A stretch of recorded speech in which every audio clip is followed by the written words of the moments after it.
Nagsimula ang lahat sa aming paglalakbay. Isang biyaheng katulad ng ilan ay walang malay kung ano nga ba ang aming dadatnan. Baka sa aming mga mukha ang kasayahan.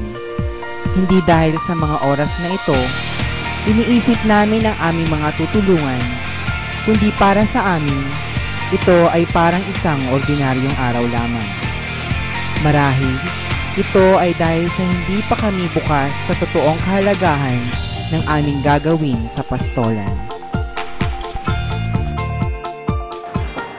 Ang kagubatan pag pinagmalupitan ay magdudulot ng kapinsalaan. Ngunit sa kabilang banda, kapag ito ay inalagaan ay magdudulot ng kaginhawaan. Mula sa isang punla ay uusbong ang isang buhay na magdudulot ng kasaganahan sa lahat ng mga mamamayan na nanahan dito sa Pastolan Village, Hermosa, Bataan. Sa ngalan ng bumubuo ng mga mag-aaral ng Mass Communication sa ika-4 na taon, samahan niyo kami sa isang proyektong aming pinagtulong-tulungan. Ang Pastolan Village ay matatagpuan sa bayan ng Hermosa, Bataan. Ang kanilang populasyon ay binubuo ng 300 pamilya o mahigit sa 1,400 mamamayan. Ang ibang pamilya ay nagtatrabaho at patuloy na tinutulungan ng Subic Bay Metropolitan Authority. Ang iba, tanging pagsasaka lamang ang ikinabubuhay at sila ang sentro ng tulong na aming maibibigay. Masukal ang aming mga dinaanan. Ang putik at kinilangan pa naming bagtasin ang tulay na ito.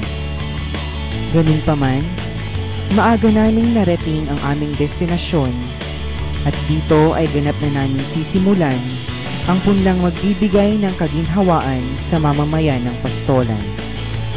Ang kaninang tawanan ay natakpan na ng mas malalim na kahulugan. Ito ay ang tulungan silang bumuo ng kabuhayan.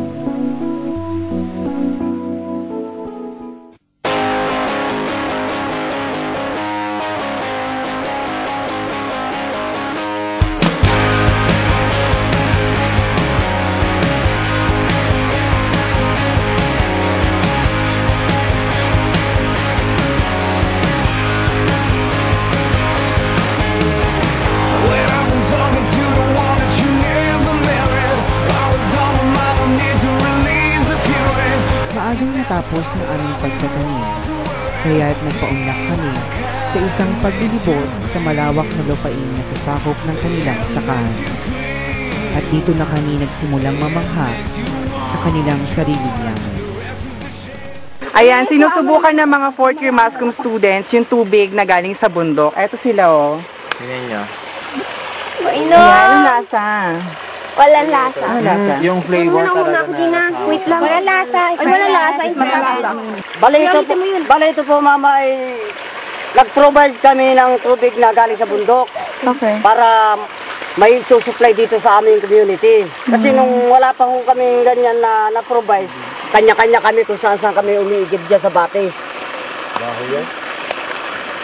Ito po ay ginagamit namin sa pangaraw-araw. Bukod po yung sa ilog, yun ang ginagamit namin sa paglalaba. So dito po kayo nag-iigib? Yes, ma'am. Alright. Bantog ang Bicol sa kanilang pili nut. Pero dito sa Hermosa, Bataan, ay makikita rin ang puno ng pili.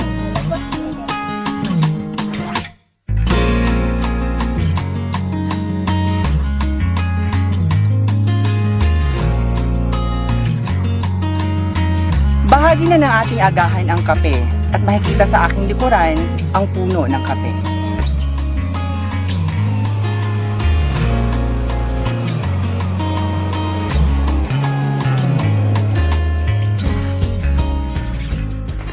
Matatandaan na sa ating kasaysayan ay naging bantog ang Pilipinas sa mga dayuhang mananakop dahil sa ating mga spices at isa na rito ay ang paminta.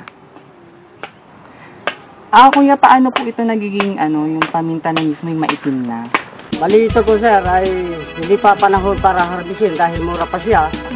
Makita po ninyo at mapansin natin kung siya ay talagang sakto sa gulang, siya ay kukulay itim. Hindi natin siyang harbisin. Kung hindi pinalad ang mga mamamayan ng pastolan sa kaginhawaan ng buhay, Mayaman naman sila sa produktong bahagi na ng ating araw-araw na pamumuhay. Maging kami ay nagulat sa aming mga nakita at natuklasan. Dinayo namin ang Pastolan Village upang magbigay ng tulong. Wala sa aming hinagap na kami ay tutulungan naman nila ng ilang praktikal na karunungan pagdating sa kagubatan. Eto nga't pinaunlakan pa kami ng isang pananghalian. Matapos ang isang masayang pananghalian, sasabak na naman kami sa matinding bakbakan. Kasabay ng napakainit na araw, ay susubukan naming magbungkal ng kanilang lupang sakahan. Dito namin natanto na hindi talaga madali ang pagsasaka. Ilang butil ng pawis ang dapat nilang isakripisyo bago makamit ang bunga ng kanilang pinaghirapan. Sa kabuuan, naging makabuluhan ang proyektong aming pinagtulong-tulungan. Ngayon, ay ganap na naming masasabing masaya kami sa isang karanasang nagmulat sa amin sa totoong kahulugan ng pagtulong, sapagkat kapalit naman ito ay mga karunungang sa Pastolan Village lang namin natunghayan at ganap na nalaman. Naibaon na ang mga punla. Ilang buwan mula ngayon, magbubunga na ang aming mga itinanim. Sa mga susunod na araw, ang mga punlang ito ay kasabay na lalaki ng mga kabataang ito. At pagdating ng tamang panahon, sila na ang makikinabang sa mga punlang magiging buhay na simbolo ng aming taus-pusong pagtulong. Ngayon, masaya kaming uuwi baon-baon ng panalangin, maging mayabong sana ang mga punla, kasabay ng unti-unting pagbangon ng mga mamamayang nangangailangan ng tulong dito sa Pastolan.